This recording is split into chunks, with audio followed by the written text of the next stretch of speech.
மைசூரை ஒரு மன்னன் ஆண்டு வந்தான். அவன் நீதியும் நேர்மையும் கொண்டவன், அன்பும் அருளும் நிறைந்தவன். அவன் ஒரு சமயம் காட்டுக்கு வேட்டையாட சென்றான். வழியில் வயதான விறகு வெட்டி ஒருவன் தலையில் விறகுகளை சுமந்தபடியே வந்தான்.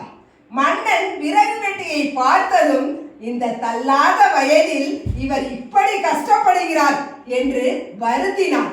பிறகு விறகு வெட்டியை பார்த்து, ஐயா, உங்களுக்கு பிள்ளைகள் இல்லையா?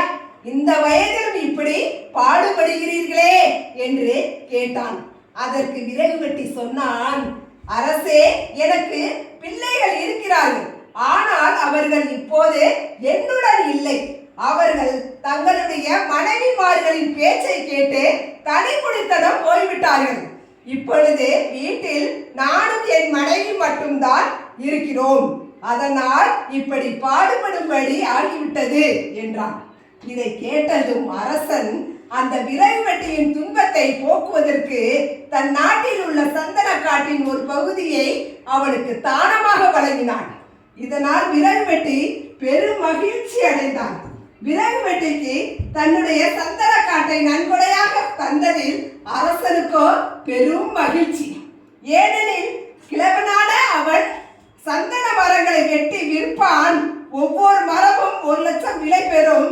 அதை கொண்டு வீடு, நிலம், காடு என்று வசதியெல்லாம் பெற்று சுகமாக இருப்பான் என்று எண்ணினான். அரசன் நினைத்தபடியே விறகு வெட்டியும் நடந்து கொண்டான். ஆண்டுகள் பல கடந்தன. அரசன் வழக்கமோர் வேட்டைக்கு செல்கையில் எதிரே ஒரு பெரிய செல்வந்தர் வருவதை கண்டான். மக்கள் அனைவரும் அவனுக்கு மரியாதை கொடுத்தார்கள். அரசன் அந்த பெரியவரை தன் அரண்மனைக்கு அழைத்து வருமாறு காவலர்களை உத்தரவிட்டார்.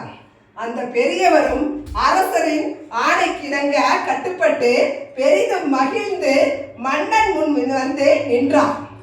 அரசன் அந்த பெரியவரை பார்த்து, ஐயா, பெரியவரே, நீங்கள் யார்?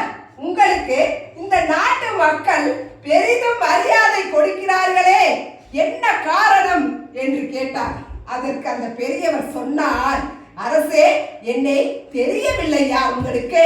நான் பல ஆண்டுகளுக்கு முன் உங்களிடம் அறிமுகமான விறகு வெட்டி நான் ஏழ்மையில் வாடுவதை கண்டு சந்தன காட்டை எனக்கு தானமாக வழங்கினீர்கள்.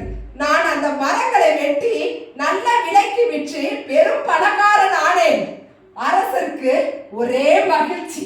பிறகு அந்த பெரியவரை பார்த்து, மக்கள் உங்களை பெரிதும் மதிப்பதற்கு என்ன காரணம் என்று கேட்டார். அரசே, எனக்கு கிடைத்த பெரும் பணத்தில் நான் பல ஏழை எளியவர்கள் பயன்பெற பள்ளிக்கூடம், மருத்துவமனை கட்டி உள்ளேன். சிலர் சொந்த தொழில் தொடங்க பணம் கொடுத்து உதவியுள்ளேன். அதனால் தான் மக்கள் என் மீது பேரன்பு செலுத்துகிறார்கள் என்றார்.